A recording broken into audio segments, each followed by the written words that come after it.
יאללה, אז ברוכים הבאים לפרקטיקום. זה למעשה הקורס, הוא כמו שני קורסים ולא סתם, הוא ידרוש מכם המון המון עבודה. אם סמינריון זה יותר בעולם האקדמי ולעשות מחקרים, אז הפרקטיקום זה החלק המעשי. אתם בעצם, המטרה היא להפגיש אתכם עם השוק התעסוקתי, עם התעשייה, ולהתחיל לשפשף אתכם במה אתם הולכים לעשות בפועל. אז הפרקטיקום, אני אשתף רגע מסך. זה הסילובוס שלו. הראיתי לכם אותו. הפרקטיקום זה בעצם מסמך, זה עבודה מעשית שאתם עושים ואתם מתעדים אותה. אני אראה לכם תכף דוגמאות גם כן איך זה נראה. ברמת העיקרון זה כתוב ימי ראשון המפגש שלנו, אין מפגשים שוטפים. אנחנו ניפגש רק בנקודות שאנחנו נחליט ביחד פה בקבוצה הזאת, אנחנו נחליט באיזה ימים אנחנו נפגשים. זה בדרך כלל אחרי אבני דרך. לפני שאתם מגישים דוחות ודברים מהסוג הזה, אנחנו ניפגש. ופגישות אישיות, שאתם צריכים, אתם תחלקו לזוגות, שאתם תצטרכו להיפגש איתי, אתם תקבעו איתי, אנחנו נעשה שעה שממוקדת לכם. אז זה לא יהיה, אתם לא תצטרכו להגיע למכללה ימי א'. אוקיי, מה אתם צריכים? בעצם המטרה של הקורס הזה לבצע פרויקט מעשי בתחום מערכות מידע. מה במערכות מידע? up to you, תכף אני אראה לכם כל מיני דוגמאות. כן. שלום, שאלה קטנה, אנחנו בכיתה אי זוגי, יש סיכוי שיהיה הרכב של שלישייה? לא, אין לנו אישור היום, הנהלת בית הספר לניהול אומרת שאין שלישיות. אז מה, אחד ייאלץ לעשות לבד? איפה ואיפה? מה נעשה? למה? יש לו להגיש ועדת חריגים? אבל רגע, אריאל הוא לא איתכם, אריאל הוא עושה התמחות. הבנתי. אנחנו ב-12 בכיתה הזאת, 12 בחוץ הזה, 13 בכיתה. 13 בכיתה, אבל אריאל עושה התמחות, אז הוא לא איתכם בפרקטיקום. אוקיי, אז כולם מסתדרו. אוקיי, תודה. אוקיי, מה דרישות הקורס? לא יותר מדי. אתם צריכים להגיש מסמך על הצעת פרויקט, שתי מסמכים על דוחות סטטוס, השתתפות פעילה במפגשי הנחיה, זה בעצם כמו שאנחנו נקבע, להציג את הפרויקט שלכם ולהגיש תיק פרויקט. זה הכל מסמכים ומצגת. אני אראה לכם את הכל. איך אני הולך להעריך את הקורס? אתם בעצם הולכים להגיש ככה. הצעת פרויקט, זה בעוד קצת יותר מחודש, בסדר? זה עוד 40 יום בערך. אתם צריכים להגיש מסמך של הצעת פרויקט. אני אראה לכם איך נראה מסמך כזה. מסמך בשנה שעברה, ציון שקיבל גבוה. בסדר? הנה, מבוא, מה הם הלכו לעשות? הם במקרה הזה אפיינו, רק אפיון, מסמך אפיון, לטופס 101 דיגיטלי. והם נתנו לי את כל מה שאני צריך, תיאור הארגון, מהות הפרויקט, הסבירו מה הם הולכים לעשות, עיקרי הפרויקט, למה רוצים לעשות את הפרויקט הזה. שיטות, כל מיני דברים מהסוג הזה שהם ברמת הרעיון. אתם עדיין לא עושים שום דבר חוץ ממסמך. את המסמך הזה אני צריך לאשר לכם. בעצם את הנושא שלכם בפרקטיקום אני צריך לאשר. דברו איתי לפני שאתם כותבים את המסמך. חבל שתשקיעו פה עכשיו יום-יומיים על להכניס את כל המלל הזה. אני רוצה לוודא שאתם בכיוון הנכון. בסדר, יש פרויקטים שאני לא אקבל, רוב הפרויקטים אני אקבל, אבל יש פרויקטים שאני לא אוכל לקבל. מתי אפשר לדבר איתך על זה? יש לי כבר, דיברתי איתך על זה, שיש לי כבר איזשהו מסמך אפיון.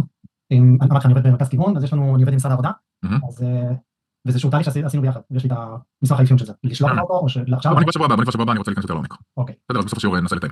אוקיי, אז הצעת הפרויקט זה מסמך אחד, יש לכם 40 יום, יש באמצע את פסח, אז קחו את זה בחשבון. ואתם מדברים איתי כשההצעה שלכם, כשיש לכם רעיון, לפני שאתם מתחילים לכתוב משהו, או כשיש לכם דילמה בין כמה רעיונות. בהמשך אנחנו נקבע מועדים לדוחות סטטוס. דוחות סטטוס זה בעצם אותו מסמך ראשון, שאתם אחר כך מוסיפים לשלבים, מה יתחדש, מה קידמתם בתקופה הזאת, זה בדרך כלל אחת לחודש. כל דוח כזה. בסוף אתם מייצרים תיק פרויקט. נראה לכם איך נראה תיק פרויקט של אותו פרויקט שראיתם עכשיו. הנה תיק פרויקט. הוא ארוך. בסדר? כל הדבר הזה זה ממש מסמך אפיון שהם רשמו. ואם תשימו לב שהרבה דברים חוזרים על עצמם. הנה המבוא שהיה לכם בהצעה, הנה תיאור הארגון שהייתה בהצעה, ובעצם כל פעם אתם מרחיבים את ההצעה שלכם וממלאים את זה לפי הצורך. זה דרך אגב התיעוד של הדוחות. פה הם רשמו מה הם עשו. בתאריכים האלה ואלה נפגשנו, עשינו, הכנו, ניתחנו, זה דוחות התקדמות. באמת שאני אפגש עם אנשים אמיתיים ונתעד את זה או שאנחנו ממציאים מהראש? לא, זה הכל אמיתי, הכל אמיתי. לך יוחנן דווקא זה קל, כי כמעט כל דבר שאתה עושה בעבודה זה פרויקט. יש לי פרויקט שעשיתי כבר, אני יכול לעשות אותו. גם, אתה יכול להגיש אותו, אם עשית אותו, בכיף תגיש. יש לי תיק מערכת, אבל לא דברים ברמה כזאת של תאריכים וכל זה. לא, לא כזה קריטי, לא כזה קריטי. אנחנו נדבר על זה כבר באופליין. הדוחות התקדמות זהו, כי אם כבר סיימת, מבחינתי זה בסדר. אז הדוחות התקדמות יהיו כנראה משהו יותר אמורפי כזה. אתה יכול להגיד במשפט אחד מה זה פרקטיקום, כאילו, תרגום חופשי מה... פרקטיקום זה התנסות, זה עבודה מעשית. פרקטיקה. מחקר בארגון, מה בדיוק? זה לא מחקר, זה פרויקט. זה איזושהי משימה שאתה לוקח פרויקט ואתה מגיש עליו דוח. זה פרויקט אמיתי, מול ארגון אמיתי. דוח על פרויקט? כן, אבל זה יותר מדוח, תכף אני אסביר לכם איך. בסופו של דבר זה מסמך, וזה תכף אני אראה לכם איזה סוגים של מסמכים, איזה סוגים של פרקטיקום אפשר לקבל. אז הנה מבחינת האפיון, אני מקווה שאתם זוכרים מה זה גאנט, אתם זוכרים מה זה גאנט? תרשים גאנט, הוא לא בדיוק למדנו. אוקיי, אז אני אשב איתכם, אני עוד מעט אסיים את זה ואני אראה לכם, והנה ברמת העיקרון תרשים גאנט, בעצם מה הפעולות שאני הולך לעשות, מה אני מתכנן שיהיה בפרויקט שלי. וזה לפי לוחות זמנים ומשימות. משהו מאוד פשוט, אני אחר כך אעבור איתכם על זה. וזהו, ופה הם כבר הכניסו את מסמך האפיון, זה בעצם התוכן של המטלה. יחד עם המטלה, אני לא אעבור איתכם כל הדבר הזה כי הם עשו משהו פה ממש מדהים, גם קיבלו ציון ממש טוב בזה. יחד עם זה אתם צריכים להציג את הפרויקט. 15%, 15 נקודות על הצגה. הנה המצגת שלהם. מצגת שהתפקיד שלה זה להסביר את כל הפרויקט על רגל אחת ב10 דקות. אז הם עשו מצגת, פייפיה, 10 דקות. זהו. זה כל מה שהם צריכים. גם המצגת וגם את הדף הזה, גם את המסמך דיון? את המסמך מגישים במודל, את המצגת מגישים גם במודל, אבל מציגים אותה בכיתה. בעצם אתם הולכים להראות לכיתה את העבודה שעשיתם. בסדר? כן. יופי. אז בסופו של דבר, הצעת הפרויקט שלכם היא מתפתחת, אתם מתחילים מהצעה, עליה אתם מרחיבים את הדוחות סטטוס. נפגשנו, עשינו, דברים מהסוג הזה, ובסוף אתם סוגרים את זה בתיק פרויקט שזה מסמך אפיון, אתם יודעים, בואו נראה לכם איזה סוגים שיש. בסוף אנחנו ניתן שני מועדים למצגות, אתם כיתה קטנה, זה לדעתי ביום אחד אפשר לסיים את הכל. תכף נדבר על הבינה המלאכותית. כן, חבל שנשרוף חצי יום, בשביל אישה. מאיזה בחינה לשרוף חצי יום? אם עושים גם מצגות בשתי מועדים, לא צריכים להיות. כן, כן. עדיף לעשות את זה ביום אחד, ננסה למצוא יום שמתאים לכולם. בסדר, זה הגמישות שלנו. תודה. יופי. מבחינת... גם את המסמכים האלה? את הדוגמאות, אבל שלא יבלבל אתכם, כי זה דוגמה למסמך אפיון מאוד מאוד ספציפי. אני יכול לעלות את הדוגמה. אני רק מקווה שלא יבלבל אתכם, כי הם באמת עשו פה השעה שהיא הרבה מעל ומעבר. לא מבלבל. סבבה, אני אעלה לכם אותה. מבחינת הצעות הפרויקט, אמרנו ב-28 לאפריל, עוד חודש ו10 ימים. תצטרכו לעלות, אנחנו צריכים להשלים את הצעת הפרויקט, אתם הולכים לעבוד על זה בחודש הקרוב, שפה אתם הולכים לרשום לי מה הפרויקט ולתאר את הארגון, סליחה, מה הארגון, מה הפרויקט, איך אתם הולכים לעשות את הפרויקט הזה, כולל הגאנט, שתכף אני אעבור איתכם על הגאנט. הגאנט זה גם תוכנית העבודה. אני אסתכל על רמת המורכבות, אם מישהו שמאפיין איזשהו טופס מאוד מאוד פשוט, יקבל מן הסתם ציון נמוך יותר מאשר חבר'ה שעושים מערכות או דברים מורכבים. אז אני פה כן מתייחס למורכבות של הפרויקט. ניסוח ועריכת ילדים גדולים זה ברור שאתם לא עושים שטויות כתיב. בסוף אחרי שאתם מגישים את תיק הפרויקט, דרך אגב הדוחות התקדמות זה רק עובר לא עובר, אין איזה ציון, אז פשוט תגישו. ולבחינת תיק הפרויקט, אני מסתכל בדיוק על אותם דברים, תיאור הפרויקט, איך עשיתם, מה עשיתם, כל מה שבעצם רשמתם פה, איך עשיתם את זה בפועל. אם עמדתם בהצעת הפרויקט, אם באמצע הפרויקט פתאום החלטתם שלא יודע, משהו לא מתאים, או הורדתם תחולות, אז אני אסתכל על זה, ואני אנסה לוודא שמה שביקשתם לעשות זה גם מה שעשיתם. כמובן שרמת המורכבות של הפרויקט וניסוח ועריכה, אז אתם מקבלים 10 נקודות בונוס. הפרויקט חייב להיות על ארגון אמיתי, הוא לא יכול להיות פיקטיבי. זה לא פרויקט עיוני, זה לא תיאורטי, וגם לא צריך להמציא ארגון. צריך להיכנס לארגון, גם אם זה בהתנדבות, ולעשות את הפרקטיקום הזה. בואו נראה לכם, אין לי פה דוגמאות. אני אתן לכם דוגמאות עכשיו, איזה סוגי פרויקטים אני מקבל. פרויקט ראשון, תיק פרויקט. מי שעשה פרויקט, יש לו תיק פרויקט, איך דברים מתנהלו, אתם מכירים מה זה תיק פרויקט, אני מקבל אותו. תיק פרויקט בדרך כלל כולל מסמך יזום, מסמך דרישות, מסמך ביצוע, ואיזשהו מסמך מסכם של כל הפרויקט, תיעוד של הפרויקט.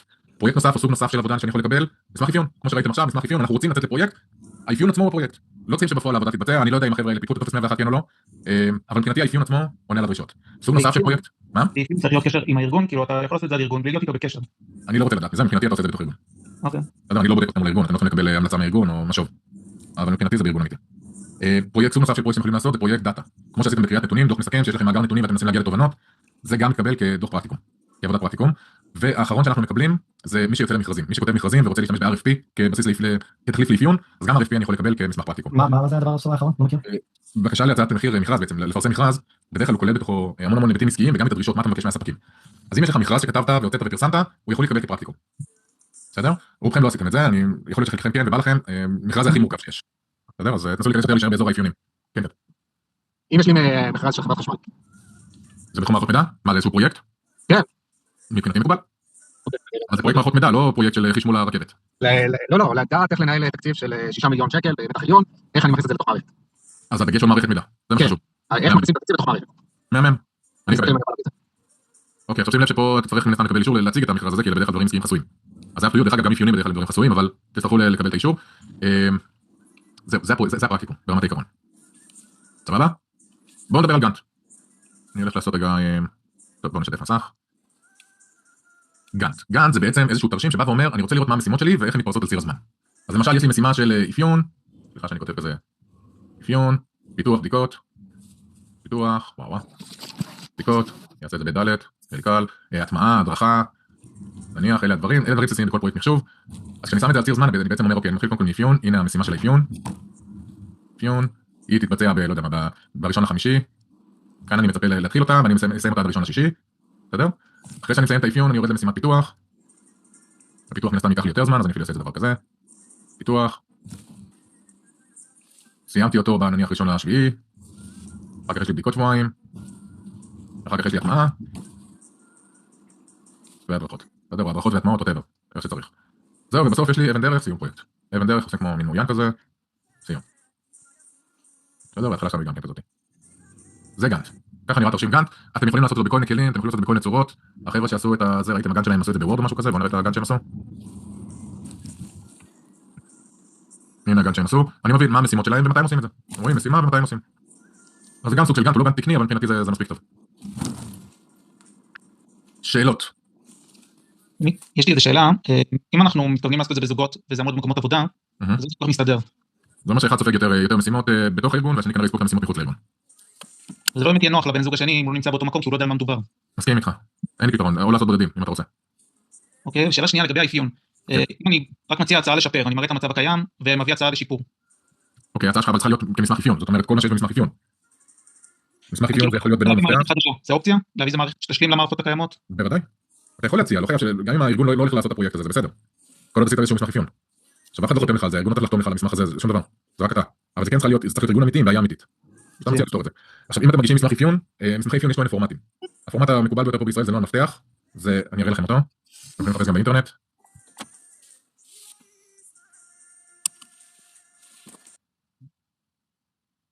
הנה של חברת מתודה.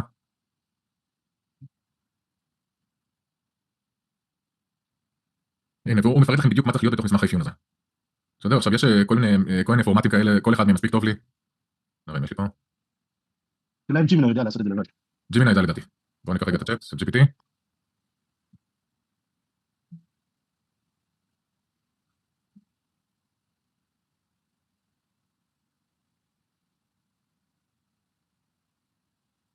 וואי, קשה לו.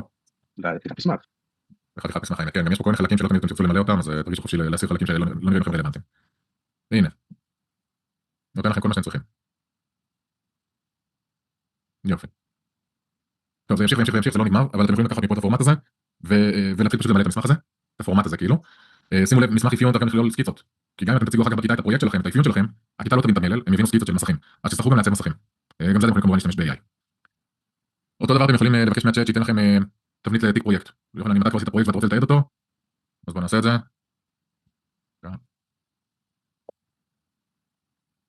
בני פורמט לתיק פרויקט. עכשיו דרך אגב, אני נתתי לכם את נוהל מפתח, אם בארגון שלכם משתמשים במסמכי אפיון מסוג אחר, תרגישו חופשיים להביא אותם. הנה תיק פרויקט, מסמך יזום, שורה יציאה. מפתח זה ראשי תיבות, משהו של חברת מתודה פשוט. אוקיי. זה ראשי תיבות. פרדי, לגבי התמונות שאמרת לצרף, כן. אנחנו צריכים להראות כאילו מה המצב הקיים פה, ומה רוצים לשפר, או מה זה בדיוק צריך להיות בזה? בתמונות זה אם אתם מפעילים מערכת איזשהו סט של מסכים, תציגו איזשהו סקיצה של המסכים. עכשיו זה לא חייב להיות סקיצות של מעצב גרפי, אלא סקיצות שאתם יכולים לעשות בוורד. הנה פה יהיה את השדות, פה יהיה כפתורים, יהיה תפריט. וגם חוץ ממה אנחנו רוצים שיהיה, גם מה נמצא כרגע בתוך המערכות. לא, אתם לא צריכים לתעד את מה שקיים, רק במלל. אתם לא צריכים להגיד לו במסך על המערכת הקיימת שאתם הולכים להחליף, או לשפר. רק אם זה נראה לכם שזה יעזור במשהו, אבל ברמת העיקרון לא. אותי מעניין מה אתם ממציאים, ועל זה אני הולך לתת לכם את הציון, להעריך אתכם. בסדר, אז הנה תיק פרויקט, תרגישו חופשיים, לבקש מהצ'אט גם לעזור לכם למלא אותו. AI פה תרגישו ממש חופשי. Having said that, יש באתר של הקורס, אני אראה לכם אותו. באתר של הקורס שמתי לכם מסמך על אתיקה. כשאתם עושים מחקר אמיתי או עבודה אמיתית, אתם צריכים לחתום על כללי אתיקה במחקר. אני אראה לכם איך נראה המסמך הזה. לא, באמת. הנה. הוא בעצם בא ואומר, מכללת הדסה לא אחראית על מה שאתה עושה, זה גם אם הפיינת עכשיו משהו לארגון, אין לנו למכללת הדסה או לרב תחומי, אין לנו שום אחריות על מה שאתם עושים. ברמת העיקרון זה ארגון אמור להיות אחראי על מה שאתם עושים, בסדר? תקראו את כללי האתיקה האלה, אתם צריכים לחתום עליהם בזמן שאתם מגישים את המטלה הסופית. עד המטלה הסופית זה חייב להיות חלק מהמטלה הסופית שלכם. רגע, זה הולך לשני הכיוונים? שלמכללה אין אחריות וגם אם התלמיד עושה מיליונים אז גם המכללה לא מקבלת את הכסף? לא, שום דבר. מה שזה כן בא ואומר, שאם אתם עושים איזשהו מחקר, אנחנו עושים מחקר על דאטה או מסמך אפיון שהוא מאוד מאוד רגיש לארגון, אז אתם צריכים לשים לב שאתם לא שמים פרטים אישיים. בסדר? אתם החוקרים, אתם חייבים לשמור על החיסיון של האנשים שבדקתם, שדיברתם. תרשמו לי תפקידים, נפגשנו עם מנהל תחום כזה וכזה, או מנהל הפיתוח, אל תרשמו לי שמות ותעודת זהות שלהם ומספרי טלפון. אלה הדברים שבדרך כלל אנחנו רוצים לוודא שאתם לא מכניסים למסמך הזה. הסיבה היא שאתם לא יודעים אחר כך מי רואה את זה מתוך מכללה. אתם לא יודעים לאן זה יגיע בסוף. זהו, עכשיו אתם פחות חוקרים, זה יותר עבודה פרקטית, בסמינריון שלכם זה יותר קריטי, אבל בכל מקרה צריכים לחתום על זה. זהו, כללים, מותר להשתמש ב-AI. כללים נוספים, הארגון צריך להיות אמיתי, גם אם הארגון לא ביקש מכם לעשות את המטלה ואתם רוצים להציע לו את זה, זה בסדר. כי הארגון לא צריך לאשר לכם את זה. אני לא צריך לקבל מהם המלצה או חוות דעת, זה לא כמו התוכנית המתמחים. אבל כן ארגון אמיתי וכן בעיה אמיתית. בסדר? אז ככה, תחלקו לכם לצמדים יותר נכון. כל צמד שירצה לפגוש אותי לפני שאתם מגישים את הצעת מחקר או הצעת פרויקט, נשב רבע שעה, חצי שעה, כמה שתצטרכו, ננסה להבין שהמחקר שלכם או הפרקטיקום שלכם הוא באמת עומד בדרישות. אני אאשר לכם ואז תתחילו לבנות את המסמך.